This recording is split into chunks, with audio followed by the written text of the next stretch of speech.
Number 1 है onion. Onion को हिंदी में प्याज बोलते हैं और एसएमएस में भी प्याज ही बोलते हैं। 2 नंबर है गार्लिक। गार्लिक को हिंदी में लहसुन कहते हैं और एसएमएस में नहरू कहते हैं। 3 नंबर पर है पम्पकिन।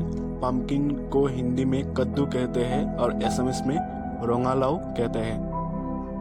4 नंबर पर है कैरोट। कैरोट को हिंदी में गाजर कहते हैं और एसएमएस में भी गाजर ही कहते हैं। नंबर 5 पर है रेडिश।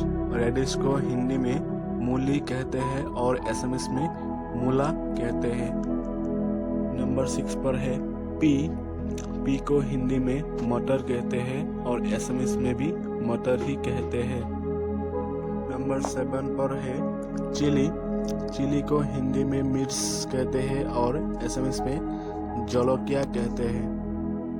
नंबर 8 पर है कैबेज। कैबेज को हिंदी में पत्ता गोभी कहते हैं और एसएमएस में बंदा गोभी कहते हैं। नंबर 9 पर है कॉलीफ्लावर। कॉलीफ्लावर को हिंदी में फूल गोभी कहते हैं और एसएमएस में फूल गोभी कहते हैं। और नंबर 10 पर है पोटैटो। पोटैटो को हिंदी में आलू कहते हैं और एसएमएस में भी आलू ही कहते हैं।